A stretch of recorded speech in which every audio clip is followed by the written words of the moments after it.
భక్తి టీవీ ప్రేక్షకులకు నమస్కారం. రుద్రాక్షుల సందేహాలు కార్యక్రమానికి స్వాగతం. ఈనాటి మన కార్యక్రమంలో మనతో పాటు ఉన్నారు ప్రముఖ రుద్రాక్ష నిపుణులు, వేదగణిత శాస్త్రవేత్త, ఎన్నో జాతీయ అంతర్జాతీయ వడగ్రహీత డాక్టర్ పాండురంగరావు గారు.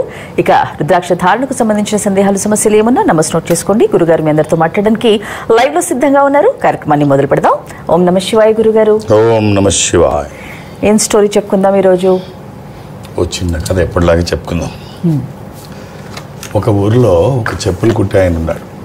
కటిక పేదవాడు. చెప్పులు కుడుతున్నాడంటే పేదవాడు అంటే అందరూ అలా కాదు, పెద్ద పెద్ద షోరూమ్లు కూడా ఉన్నాయి. సరే, ఆ పాత రోజుల్లో చెప్పులు కుట్టే ఒక పేద ఆయన ఒక ఊర్లో, పట్టణంలో కూడా కాదు, ఏముంటుంది ఊర్లో, ఎవరో ఎప్పుడో కానీ. సరే, జీవనమే చాలా కష్టంగా ఉంది, బట్ లైఫ్ మాత్రం చాలా హ్యాపీగా నిర్వహిస్తున్నాడు. తనకు పక్కనే ఒక కోటీశ్వరుడు, వ్యాపారం భారీ ఎత్తులో చేసే, ఆ రోజుల్లోనే కోట్లతో వ్యాపారం చేసే multi million or billionaire, whatever relax, అంత బాగా వ్యాపారం చేస్తున్నాడు. వేల కోట్ల రూపాయల టర్న్ ఓవర్. పక్కన చెప్పులు కుట్టేవాడిని చూస్తున్నాడు, రోజు చాలా హ్యాపీగా ఉంటున్నాడు. దీనికి వ్యాపారాలతో విపరీతమైన టెన్షన్, ఒత్తిడి. అరే ఏమీ లేదు, వాడు చాలా హ్యాపీగా ఉంటున్నాడు, ఇంత డబ్బు ఉంది, ఏమిటి ఒత్తిడి అని చెప్పేసి అనుకొని ఒకరోజు అడుగుతాడు, ఏమిటి ఇంత హ్యాపీగా ఉంటున్నావు పెద్ద ఆయన? ఏమీ లేదు, నీకు తినడానికి లేదు, పడుకోవడానికి లేదు, ఏమీ లేదు, ఇంత హ్యాపీగా ఉంటున్నావు. ఒక బండి లేదు, ఎక్కడికైనా నడిచి వెళ్తావు, తినడానికి తిండి లేదు, ఏమిటి ఈ హ్యాపీనెస్ అంటే? డబ్బులో హ్యాపీనెస్ ఉండదు, మనశ్శాంతిలో, తృప్తిలో ఉంటుంది ఆనందం అనేది. అది నాకు పూర్తిగా ఉంది. సరే, నిజంగా ఇతనిలో అంతుందా అని ఆలోచిస్తాడు. ఆలోచించి నెక్స్ట్ డే ఏం చేస్తాడంటే, ఒక 5 లక్షల రూపాయలు, ఆ రోజుల్లో 5 లక్షల రూపాయలు ఒక సూట్ కేసులో పెట్టి నెక్స్ట్ డే మార్నింగ్ తీసుకెళ్ళి ఇస్తాడు. పెద్ద అయినా, ఈ 5 లక్షల రూపాయలు నీ దగ్గర ఉంచు, నువ్వు చాలా ఇబ్బంది పడుతున్నావు, ఈ డబ్బుతో ఇబ్బందులు అన్నీ పోతాయి అని చెప్తే 5 లక్షల రూపాయలు తీసుకుంటాడు. తీసుకొని రాత్రి అవుతుంది. రాత్రి అయిన తర్వాత ఆలోచనలో పడతాడు, ఈ 5 లక్షలు ఎవడన్నా పట్టుకుపోతే, దొంగోడు ఎవడైనా లేదు, పోలీసులు వచ్చి అడిగితే, రక్షక భటులు వచ్చి అడిగితే ఏం చెప్పాలి? ఇలాగ ఒక ఆలోచనలు కాదు, ఈ డబ్బు పోకుండా ఉంచాలి, దీన్ని జాగ్రత్తగా కాపాడాలి. ఇక వన్ బై వన్ కళ్ళు ఎర్రబడ్డాయి, నిద్ర రావట్లేదు, తెల్లవారులు ఆలోచనలు, విపరీతమైన ఒత్తిడి, టెన్షను, డబ్బు ఏమైపోతుందో అని. తెల్లవారులు నిద్ర పట్టలేదు, విపరీతమైన ఒత్తిడికి గురయ్యాడు, తెల్లవారులు నిద్ర పట్టలేదు. పొద్దున్నే ఈ సూట్ కేసులో డబ్బంతా పెట్టుకున్నాడు. ధనవంతుడి దగ్గరికి వెళ్ళాడు. వెళ్ళి సూట్ కేసు తనకి ఇచ్చేస్తాడు. ఇచ్చి, ఏం పెద్ద అయినా తెచ్చావంటే, ఏమొద్దు నాకు ఈ డబ్బు, ఇది నన్ను డిస్టర్బ్ చేసేసింది, ఇలాంటి డబ్బు నాకు అవసరం లేదు, మనశ్శాంతిగా నేను ఉన్నాను. డబ్బు ఒక్కటే కాదు జీవించాలంటే, ఆత్మతృప్తి అనేది ఒకటి ఉంటుంది, డబ్బుతోనే అన్నీ అవ్వవు అని చెప్పి ఇచ్చేస్తాడు. సో అన్నిటికీ డబ్బే కాదు, మనశ్శాంతి, మానసిక ప్రశాంతత, ఇవి ఉండాలి. ఇలాంటి మాటలు ఎవడన్నా చెబితే వినకండి. ఇవన్నీ కాలక్షేపం కోసం చెప్పే కబుర్లను కూడా అసలు కొంచెం కూడా లెక్కలోకి తీసుకోవద్దు.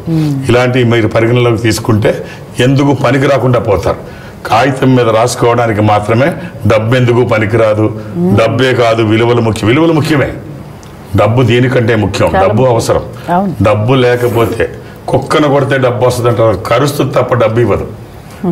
నువ్వు ఆటోలో దిగితే నిన్ను ఒక రకంగా రిసీవ్ చేసుకుంటారు, మెర్సిడెస్ బెంజ్లో దిగితే ఇంకో రకంగా రిసీవ్ చేసుకుంటారు. ఎదర వాళ్ళకి మాటలు చెప్పడానికి ఇవి బాగానే ఉంటాయి. 10 జన్మలు ఉన్నాయో లేదో తెలియదు. ఉన్న ఒక్క జన్మని సార్థకత చేసుకోవాలంటే లైఫ్ అంతా హ్యాపీగా ఉండు. డబ్బు లేకపోతే, ఇప్పుడు ఇన్ని కబుర్లు చెప్తారు, బయటకి పబ్లిక్ టాయిలెట్స్కి వెళ్తే డబ్బు 10 రూపాయలు ఇవ్వకపోతే టాయిలెట్కి కూడా వెళ్ళినవారు. సో నువ్వు చిన్న అపార్ట్మెంట్లో ఉంటే లైఫ్ వేరుగా ఉంటుంది, ఇండివిజువల్ బంగ్లాలో ఉంటే లైఫ్ వేరుగా ఉంటుంది. అసలు డబ్బు లేకుండా అసలు ఇప్పుడు ఆ కథలోనే, ఆ రోజుల్లో 5 లక్షల రూపాయలు అంటే ఇవాళ 50 కోట్లు అయి ఉండొచ్చు, 100 కోట్లు అయి ఉండొచ్చు. లేదు, 5 లక్షలే ఆ రోజుల్లోనే అనుకుందాం. ప్లాన్ చేసుకుంటే హ్యాపీగా ఉంటుంది. తిండి లేకుండా ఈ బాధపడడం, పడుకోవడానికి లేకుండా, కప్పుకోవడానికి లేకుండా, వెళ్ళడానికి లేకుండా, ఆ దరిద్రం ఏమిటి? ఒక్కసారి ఇంకో రకంగా ఆలోచిస్తే అసలు లైఫ్ స్ట్రక్చరే మారిపోతుంది. సో కాబట్టి డబ్బు అన్నిటికీ అవసరం. ఇవాళ ఈ వేగవంతమైన జీవితంలో మల్టిపుల్ ఇన్కమ్ సోర్సెస్ ఉండాలి. ఒకళ్ళు సంపాదిస్తే సరిపోదు, భార్యాభర్తలు ఇద్దరు సంపాదించాలి. ఇద్దరు సంపాదించినా సరిపోకపోవచ్చు, మల్టిపుల్ ఇన్కమ్ సోర్సెస్ ఉండాలి ప్రతి వాళ్ళకి. ఉద్యోగమే కాదు, ఎన్ని రకాలుగా డబ్బు సంపాదించవచ్చో అన్ని రకాలుగా సంపాదించడానికి న్యాయబద్ధంగా ప్రయత్నించండి. ఇప్పుడు చాలా మంది కూడా ఇలా కూడా అనుకుంటుంటారు గురుగారు, ఇప్పుడు బ్యాక్గ్రౌండ్ ఉంది వాళ్ళకి, తాతలు సంపాదించింది ఉంది, తల్లిదండ్రులు సంపాదించింది ఉంది, మనం ఇక కొండలు అయినా కరిగిపోయినా వస్తుంది అని పిల్లలు అవతల వ్యక్తులు ఆలోచిస్తుంటారు వాళ్ళకేమి అని చెప్పి. అప్పుడు దాని గురించి మనం దాన్ని ఎలా ఇప్పుడు వాళ్ళకి ఏం తక్కువ లేదు, పిల్లల ఆస్తులు కూడా. సో మనలాంటి వాళ్ళమే కష్టపడాలంటే బ్యాక్గ్రౌండ్ ఆస్తుంది కాబట్టి వాళ్ళు బాగున్నారు అని. నేను ఇప్పుడు చేసేది అదే. ఇప్పుడు సంపాదించడం నేర్పకపోతే మీరు వాళ్ళు చెడు అలవాట్లకి అలవాటు పడతారు. డబ్బు ఉన్నంత మాత్రాన్ని సంపాదించడం మానేస్తారని అనుకోకర్లా. డబ్బు రోజు సంపాదిస్తూ ఉంటే వాళ్ళకి అదే నేర్పాలి. డబ్బు సంపాదించడం నేర్పాలి, వ్యాపారం నేర్పాలి, ఎంజాయ్ చేయడం కాదు, డబ్బు సంపాదించడం. డబ్బు సంపాదిస్తూ ఉంటే రోజు డబ్బు వస్తూ ఉంటే డబ్బుతో వచ్చే కిక్కు ప్రపంచంలో ఏమత్తు ఇవ్వలేదు. ఇంకో 10 ఏళ్ళు ఎక్కువ బతుకుతాం. అంతేగాని సోమరులాగా పెంచితే ఉన్నాయి మొత్తం పాడు చేయడమే కాకుండా మనల్ని కూడా వెలివేస్తారు, దూరం పెడతారు. ఇలా కూడా అందుకనే వాళ్ళకి డబ్బులు సంపాదించడం జీవితంలో అర్థం ఏమిటో నేర్పాలి. డబ్బు సంపాదించడం విలువలు నేర్పాలి, డబ్బు సంపాదన నేర్పాలి, జీవితం ఏమిటో నేర్పాలి. జీవితం చాలా విలువైంది, అది ఉన్నతంగా విలువలతో బతకాలి, హ్యాపీగా జీవితాన్ని ఉంచాలి అంటే నీ దగ్గర సమృద్ధిగా బలం ఉండాలి. ఆ బలం ధనంతోనే వస్తుంది. ఎవరు కాదంటే మాత్రం ఇది అవాస్తవం అని. రైట్ గురుగారు, బాగుంది స్టోరీ. కాల్స్ చూద్దాం. హలో, నమస్తే అండి, మీ పేరు? ఓకే, మాట్లాడండి, గురుగారు ఉన్నారు. నమస్తే సార్. ఓం నమ శివాయ. ఓం నమ శివాయ సార్. సార్ నాకు 3 కూతుర్లు సార్. ఒక మా కూతురుది డేట్ ఆఫ్ బర్త్ ఇస్తాను సార్. చెప్పండి. 18 11 96.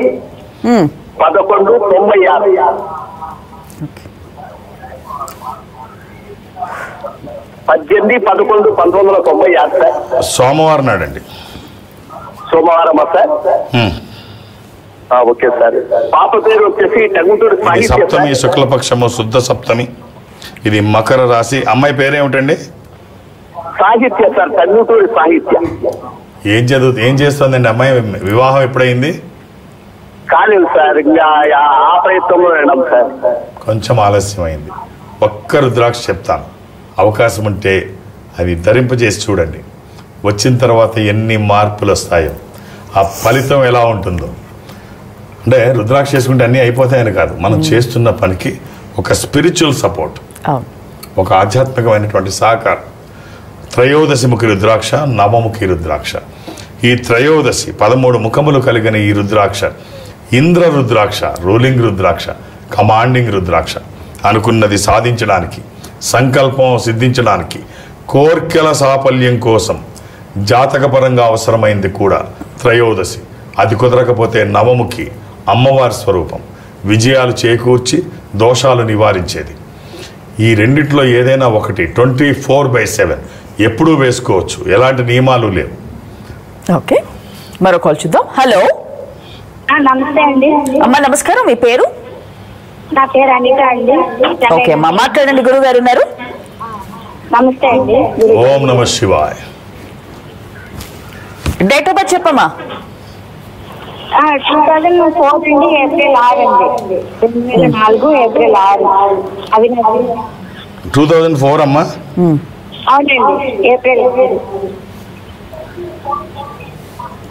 అమ్మ మంగళవారం పుట్టినట్టు తెలుసు కదా? అవునండి, మంగళవారం.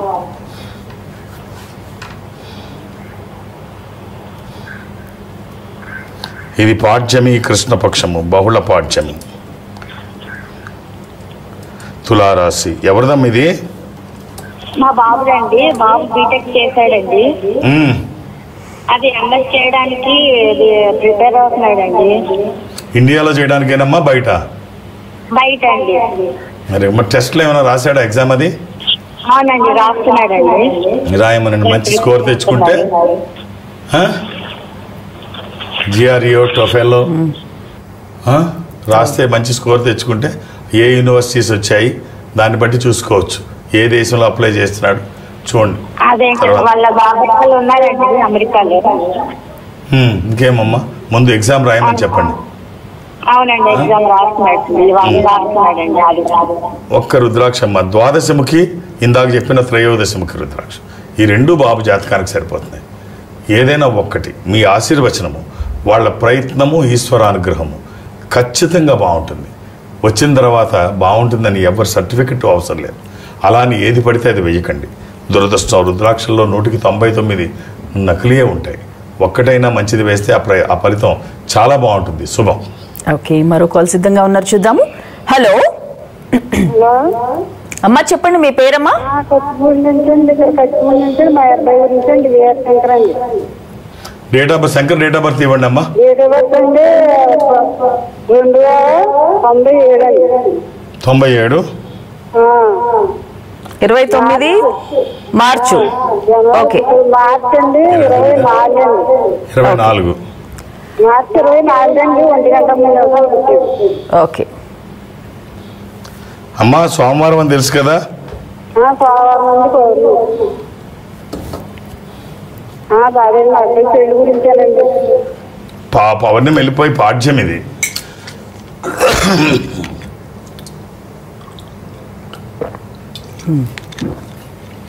ఏం లేదు, గొంతు కొంచెం ఇబ్బంది పెడతాం. పౌర్ణమి వెళ్ళిపోయి పాఠ్యమి. మీరు పౌర్ణమి చూస్తున్నట్టున్నారు.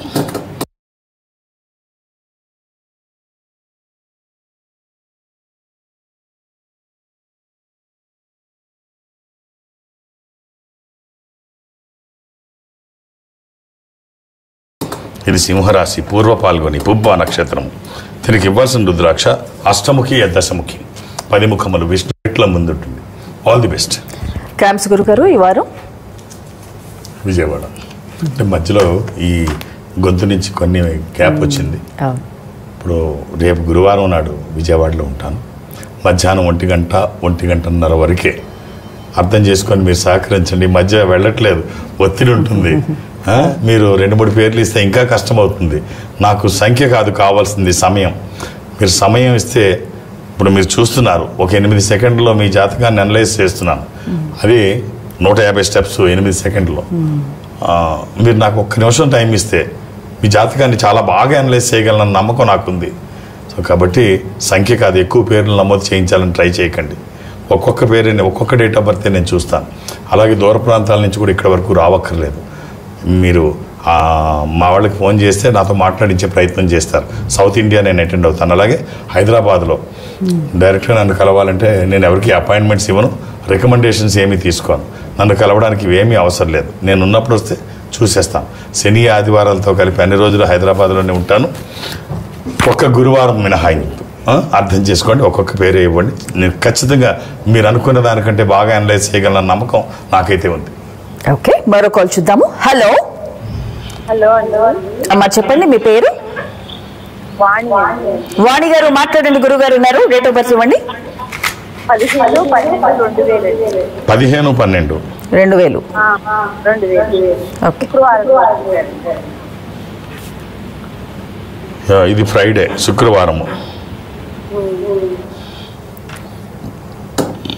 అలాగే ఇది పంచమి, కృష్ణపక్షము, బహుళ పంచమి.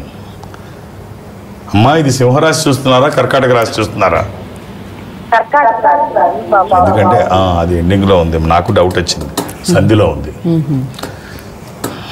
అంటే టైమ్ ఆఫ్ బర్త్ కూడా మనం తీసుకోం కదా. ఒకది అంటే టైమ్ ఆఫ్ తెలియకపోతే అవి చూడలేము. అయినా ఎప్పుడైనా ఒకసారి డౌట్ వస్తుంటుంది నాకు. ఎవరిదమ్మా ఇది?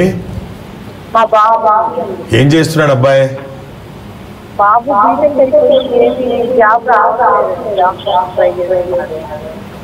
జాబ్ రాకపోతే ఏదో ఒకటమ్మా. ఇప్పుడు 15 లక్షలు ఇంజనీరింగ్ విద్యార్థులు ఉత్తీర్ణులు అవుతున్నారు భారతదేశం మొత్తం మీద సంవత్సరానికి. 1,00,000 మాత్రమే, 1,00,000 లోపే ఉద్యోగి. 14 లక్షల మంది ఏం చేయాలి?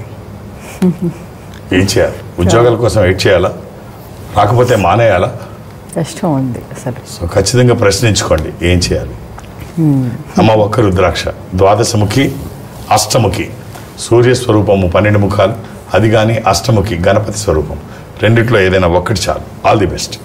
ఓకే, ఏం చేయాలి ఉద్యోగం లేకపోతే అన్నందుకు నేను ఒక క్వశ్చన్ అడుగుతాను మిమ్మల్ని. అంటే ఉద్యోగస్తులు తక్కువ మంది ఉన్నారు, ఉన్నాయి కూడా తీసేస్తున్నారు పెద్ద పెద్ద కంపెనీస్లో. అంటే ఉద్యోగులు పనికిరారా, వ్యాపారం ఎలా ఉంటుంది అసలు అనే ఆలోచన చాలా మందిలో ఇప్పుడు స్టార్ట్ అయ్యింది. సో వ్యాపారం బాగుంటుందా, అసలు ఉద్యోగం బాగుంటుందా? ఖచ్చితంగా వ్యాపారమే బాగుంటుంది. అంటే ఉద్యోగస్తులు తప్పుగానే వాళ్ళకి పనికిరారని చెప్పడం నా ఉద్దేశం కాదు. ఎక్కడైనా ఎదుగుదల ఉండాలి, సంపన్నంగా ఉండాలి. ఏ దేశమైనా, ఏ ప్రాంతమైనా వాణిజ్యమే మూలం. భారతదేశం రత్నగర్భం అని చెప్పేవాళ్ళం. ఇంత సంపద ఇప్పుడు సంపద లేదు. సంపన్న దేశాలు ఇప్పుడు వేరే లిస్టులో ఉన్నాయి. భారతదేశం గతంలో ఎందుకు రత్నగర్భ సంపన్న దేశంగా చెప్పబడింది, ఇప్పుడు ఎందుకు వెనకబడింది? ఇప్పుడున్న సంపన్న దేశాలుగా ఎందుకు కీర్తింపబడుతున్నాయి అంటే, ఇప్పుడు వాళ్ళకి ఏమిటంటే వ్యాపార రంగంలో ఎలా రాణించాలి అన్నది చిన్నప్పటి నుంచి నేర్పిస్తున్నారు. స్టార్టప్ కంపెనీస్ ఎలా పెట్టాలి. మనోళ్ళ ఆలోచనలు ఎలా ఉంటాయి అంటే, చదువు అయిపోగానే ఎక్కడ ఉద్యోగం బాగా వస్తుంది, గవర్నమెంట్ ఉద్యోగం వస్తుందా, ప్రైవేట్ ఉద్యోగం వస్తుందా, ఉద్యోగం ఇంకో ఆలోచనే ఉండదు. ఆ వాడికి జాబ్ అయిపోగానే ఉద్యోగం వచ్చేస్తా, క్యాంపస్ సెలెక్ట్ అయిపోతాడా, లేకపోతే తర్వాత మంచి ఉద్యోగం వస్తుందా, అమెరికా పంపిద్దామా, యూరోప్ పంపిద్దామా, యూకే పంపిద్దామా, దేనికి పంపిద్దామా, చదువుకొని వచ్చి మళ్ళీ ఉద్యోగం చేయాలి. ఇప్పుడు గతం ఎక్కడ అంటే బ్రిటిషర్స్ ఈ దేశానికి వచ్చిన తర్వాత వాళ్ళ లెక్కలు కట్టడం కోసం, వాళ్ళ దగ్గర పని చేయడం కోసం, ఈ గుమస్తాగిరి కోసం ఈ విద్యా వ్యవస్థ అంతా నాశనం చేసేసి దీనికి మాత్రమే ఉద్యోగాలకు పనికి వచ్చే విద్యా వ్యవస్థను డెవలప్ చేశారు. మన పాత విద్య అలా ఉండేది కాదు. అందుకనే మన దేశం నుంచి ఇక్కడి నుంచి సుగంధ ద్రవ్యాలు ప్రపంచం అంతా వాణిజ్యం చేశాం. ఇక్కడి నుంచి పీతాంబరాలు ఇక్కడి నుంచి పంపించాం. ఇక్కడి నుంచి చెయ్యని వ్యాపారం అంటూ భారతదేశం నుంచి లేదు. సముద్ర వ్యాపారం ప్రపంచ దేశాలకు భారతదేశమే నేర్పింది. సో అందుకనే ఇక్కడ రత్నగర్భ అనేవాళ్ళం, ఇక్కడ సంపద ఉండేది. ఇవాళ ఎవరెవరైతే వ్యాపారం మీద ఉన్నారో వాళ్ళు సంపన్న దేశాలుగా ఉన్నారు. సో జాక్మా ఒక మాట అంటాడు, అలీబాబా వ్యవస్థాపకుడు జాక్మా ఒకటి అంటాడు, ఒక కోతి ముందు డబ్బు కట్టలు, అరటిపళ్ళు గెలలు పెడితే అది అరటిపళ్ళు గెలనే తీసుకెళ్తుంది. పిచ్చమొకంది డబ్బు తీసుకెళ్లాలని తెలియదు. డబ్బు కట్టలుంటే అరటిపండు గెలలే కాదు తోటలు కొనుక్కోవచ్చు. సో మీకేమైంది అంటే, ఇది జాగ్మా అడిగిన ప్రశ్న, నేను కాదు. మీకేమైంది, మీరెందుకు ఉద్యోగం చేస్తానంటున్నారు అంటే, వ్యాపారం గొప్పతనం తెలియక, అంటే అరటిపళ్ళని డబ్బు కట్టల్ని ఆయన ఉద్యోగాన్ని వ్యాపారాన్ని పోలుస్తాడు జాగ్మా. సో మీకు తెలివితేటలు ఉన్నాయి కదా, మీరెందుకు అరటిపళ్ళు తీసుకుంటారు? సో కాబట్టి ఉద్యోగం, నువ్వు సక్సెస్ఫుల్ ఎంప్లాయీ అయితే నీ ఫ్యామిలీ హ్యాపీగా ఉంటుంది, సక్సెస్ఫుల్ బిజినెస్ మ్యాన్ అయితే 100 ఫ్యామిలీలు హ్యాపీగా ఉంటాయంటారు. కరెక్టే మీరు అన్నది. అంటే ఇప్పుడు వ్యాపారం చేయాలంటే అందరి దగ్గర ఈక్వల్ డబ్బు ఉండాలి కదా గురుగారు, అంటే ఇన్వెస్ట్మెంట్ కి కావాలి కదా. ఇది ఒకటి చాలా మందిలో, మా దగ్గర ఇవన్నీ ఎక్కడంటే ఏదో ఎక్కడతానంటే ఒక్కడదు, తర్వాత ఏదో మా నాన్న ఏదో ఉద్యోగం చేసి ఏదో మాకు ఇచ్చాడు, అది మేము మళ్ళీ వ్యాపారాలు పెట్టేది మా దగ్గర ఎక్కడ. అసలు ముందు నీ మీద నమ్మకం ఉండాలి. రెండు, వ్యాపారం చేయాలి అంటే డబ్బు ఒకటే ప్రధానం కాదు. ఇప్పుడు మనం ప్రపంచ దేశాల గురించి మాట్లాడాం, వ్యక్తుల గురించి మాట్లాడాం, జాగ్మా ఆళ్ళు అంటున్నాం. సో అసలు శాంసంగ్ అనే బ్రాండ్ తెలుసా? Samsung south Korea. ఈ శాంసంగ్ కంపెనీ ఏం చేసేది అసలు గూగుల్ చేయండి ఎవరైనా. ఈ శాంసంగ్ కంపెనీ వ్యాపారం ఏమిటి? డ్రై ఫిషెస్ అమ్మేవారు. తెలుగులో స్వచ్ఛంగా చెప్పాలంటే ఉప్పు చేపల వ్యాపారం. ఉప్పు చేపల వ్యాపారం ఇది చేసి ఇవాళ జీడిపిలో, సౌత్ కొరియా జీడిపిలో 30% షేర్, 30% దేశ సంపదలో 30% వీళ్ళు వ్యాపారం మీద ఇస్తున్నారు. ఉప్పు చేపలు అమ్ముకునేటువంటి వాళ్ళు. అంటే తర్వాత నోకియా ఏం వ్యాపారం చేసేది? బాత్రూంలో టిష్యూ పేపర్స్, చాలా చిన్న వ్యాపారం. బాత్రూంలో టిష్యూ వ్యాపారం స్టార్టింగ్. హుందాయ్ ఏం వ్యాపారం చేసేది? చిన్న ఇల్లు కట్టి చిన్న ఇల్లు. బాటా చెప్పుల మీద కాదు, చిన్న కన్స్ట్రక్షన్స్, అది కన్స్ట్రక్షన్ కంపెనీయే. ఇప్పుడు పెద్ద అయిపోయినాయి. ఎంత ఇప్పుడు ఒకడేమో ఉప్పు చేపలు అమ్మేవాడు, ఒక టిష్యూ పేపర్ చేసేవాడు, ఒక చిన్న ఇటుకల వ్యాపారం చేసేవాడు, ఒకడేమో చిన్న ఇల్లు కట్టేవాడు. అంటే ఏమి దేంతో ప్రారంభించామన్నది కాదు, ఏ స్థాయికి చేరామన్నదే ముఖ్యం. దేంతో ప్రారంభించామనేది కాదు.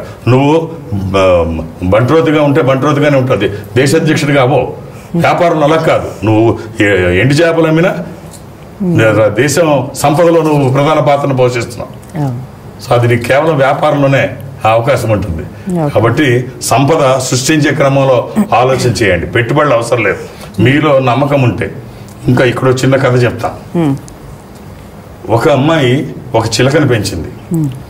దానికి పెంచుతూ అన్ని మంచి అలవాట్లు నేర్పింది, మాటలు నేర్పింది, రోజు ఒక్కొక్క పదం నేర్పింది, అద్భుతంగా మాట్లాడుతుంది. కొన్ని రోజులు అయిన తర్వాత చిలక ఎగిరిపోయింది. ఈ అమ్మాయి చాలా బాధపడింది, ఇంత కష్టపడ్డాను, నేర్పాను, ఇది వెళ్ళిపోయింది అని చెప్పి దిగులుగా అన్నం తినడం మానేసింది. మా అమ్మగారు వచ్చింది, అమ్మమ్మ వచ్చి ఏం చేస్తున్నావంటే దానికి ఎంత కష్టపడి నేర్పాను, అది ఎగిరి వెళ్ళిపోయింది, నాకు చాలా బాధ వేస్తుంది అమ్మమ్మ అంటే, పిచ్చమ్మకమా, ముందు నీ గురించి నువ్వు తెలుసుకో. ఎవరు నేర్పారు దానికి మాటలు? నువ్వు. నీ మీద నీకు నమ్మకం ఉంటే అలాంటి 100 వాటికి నేర్పగలవు. ఇదేమిటి వెళ్ళిపోతే ఇంకా 100 తెచ్చుకొని నేర్పగలవు. తేనెటీగని పక్షి అడిగిందంట, అరే మనుషులు పట్టుకుపోతున్నారు, ఇంత కష్టపడి తేనె తీసుకొచ్చి చేరుస్తున్నావు, సునాయాసంగా వాళ్ళు తీసుకెళ్ళిపోతున్నారు, నీకు బాధ అనిపించట్లేదా అంటే, మళ్ళీ తేనె సృష్టించగలనన్న నమ్మకం నాకుంది, మనుషులకైతే అది సాధ్యం కాదు, నాకు మాత్రమే భగవంతుడు ఇచ్చాడు అవకాశం, మళ్ళీ వాళ్ళు తీసుకెళ్ళిపోయినా మళ్ళీ తేనెను తయారు చేయగలం. నీ మీద నమ్మకం ఉంటే పెట్టుబడితో పనే లేదు. వాళ్ళు ఇంకా చిన్న ఏదో ఉప్పు చేపలు ఇలా చేశారు కదా, ఆలోచించు. ఈ మేధస్సే పెట్టుబడి. చిన్నగా ప్రారంభించవచ్చు, పెద్ద ఆలోచనలు చేయొచ్చు. ముందు నీ మీద నమ్మకం ఉంటే ఏదైనా చేయొచ్చు. ఓకే, రైట్ గురుగారు, బాగుంది, ఇన్స్పిరేషనల్ గా. కాల్ చూద్దాం. హలో అమ్మా, చెప్పండి మీ పేరు? మా పేరు మాట్లాడండి గురుగారితో. வனப்பகுதியில அனுமதி இல்லாம கட்டின குடிசைகளை இப்ப எங்க போலீஸ் டீம் அகற்ற போறாங்க. అమ్మ డేట్ ఆఫ్ బర్త్ చెప్పండి. 17th November 1986. ఓకే.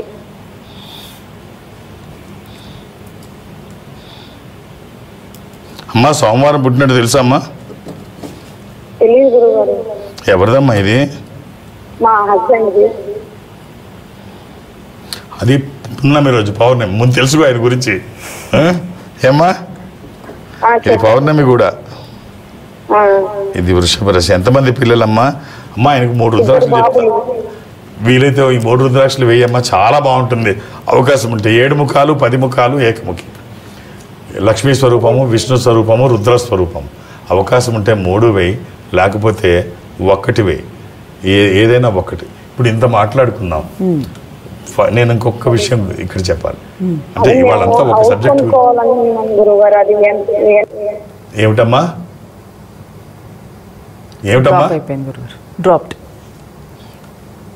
ఒక విషయం ఇక్కడ గమనించాలి. మనస్తత్వంలో కూడా మార్పులు వస్తాయి.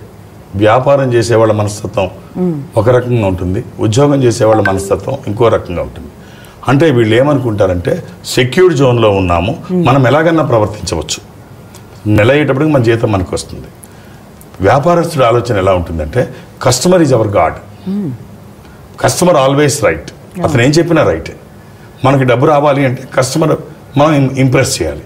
కాబట్టి ఎట్టి పరిస్థితుల్లో కోపం అనేది, చిరాకు అనేది వీళ్ళకి తెలియదు. లౌక్యం మాత్రం అలా తెలివితేటలు ఉండవని కాదు, లౌక్యం ఉంటే తెలివితేటలు లౌక్యం చాలా గొప్పవి. మనకి నారు పోయకుండా నీరు పోయకుండా, నారు పోయకుండా నీరు పెట్టకుండా 2 పెరుగుతాయి. ఒకటి పొలంలో కలుపు మొక్కలు, 2 మనిషిలో అహంకారం. ఒకటి పొలాన్ని నాశనం చేస్తుంది, 2 మనిషిని నాశనం చేస్తుంది. సో కాబట్టి అనుకువ ఇది ఉంటే, సహనం ఉంటే, ఇవన్నీ దేంతో వస్తాయంటే లౌక్యం. ఇవన్నీ దేంతో వస్తాయంటే నువ్వు డబ్బు సంపాదిస్తుంటే ఇంకా సంపాదించాల తపన నీకు అన్నీ నేర్పిస్తాయి. సమాజం నీకు అన్నీ నేర్పిస్తుంది. నువ్వు జనం మధ్యలో కూర్చో, జనం మధ్యలో వ్యాపారం చేయి, నీకు జనమే అన్నీ నేర్పిస్తారు, ఎలా బతకాలో నేర్పిస్తారు. సో కాబట్టి అంటే నా ఉద్దేశం ఉద్యోగం చేసేవాళ్ళు గొప్ప, ఇది తక్కువ, వ్యాపారం చేసేవాళ్ళు ఎక్కువ అని చెప్పడం కాదు. వ్యాపారంలో రోజు డబ్బు వస్తుంది, మీ చుట్టుపక్కల ప్రాంతం అంతా కూడా పచ్చగా ఉంటుంది. చూడండి, ఒక మైండ్లోంచి ఇంకో మైండ్లోకి రండి. అంటే ఇందాక అదే చెప్పాను, 15 లక్షల మంది ఉత్తీర్ణులు అవుతుంటే ఇంజనీరింగ్లో 1 లక్ష లోపు మాత్రమే ఉద్యోగ అవకాశాలు ఉంటే 14 లక్షల మంది ఏం చేయాలి? ఇలాగ అన్ని సబ్జెక్ట్స్ మీరు చూడండి, వీళ్ళందరూ ఏం చేయాలి? ఉద్యోగం రాకపోతే ఇలా వదిలేద్దామా, మానేద్దామా? సో ఏదో something is better than nothing. ఏదో ఒకటి ఖచ్చితంగా చేయండి. ఆ ఒక్కటి వావ్ అనేటట్టు ఆలోచించండి. Nothing is impossible, everything is possible. అంతే. ఆ అమ్మాయికి ఒకటి చెప్తారా గురుగారు? ఈ అమ్మాయికి రుద్రాక్ష 3 చెప్పాను, 7, 10, 1. ఆ 3 వేయమన్నా, లేకపోతే ఏదన్నా 1. ఓకే, మరో కాల్ చూద్దాం. హలో అమ్మ, చెప్పండి మీ పేరు? నమస్తే అండి, మీ పేరు? నర్సింగ్ గారు, మాట్లాడండి, గురుగారు ఉన్నారు. నర్సింగ్ గారు ఓం నమ శివాయ. ఓం నమ శివాయ. ఎలా ఉన్నారు? డేట్ ఆఫ్ బర్త్ చెప్పండి. 11/6/1938.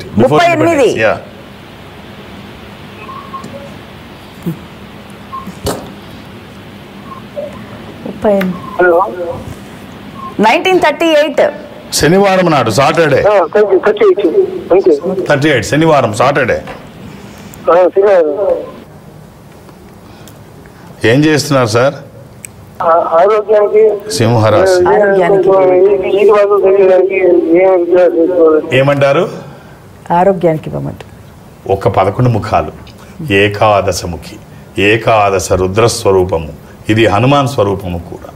ఆధ్యాత్మికంగా మంచిది, ఆరోగ్యపరంగా మంచిది, భయాందోళనకి అవకాశం లేనటువంటిది ఈ ఒక్క రుద్రాక్ష. ఇది కుదరకపోతే ఏకముఖి కూడా. ఈ రెండిట్లో ఏదైనా ఒక్కటి చాలు, వేసిన తర్వాత చాలా బాగుంటుంది. ఖచ్చితంగా ఈ రెండిట్లో ఏదో ఒకటి అవకాశం ఉంటే వేసుకోవడానికి చూడండి. అది వేసిన తర్వాత మార్పు ఏమిటో తెలుస్తుంది.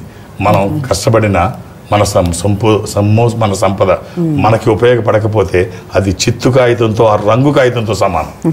కాబట్టి ఏదైనా ఒకటి వేసుకోవడానికి ట్రై చేయండి. All the best. రైట్ గురుగారు, మంచి విషయాలు మాట్లాడుకుందాం. ధన్యవాదాలు. ఓం నమ శివాయ.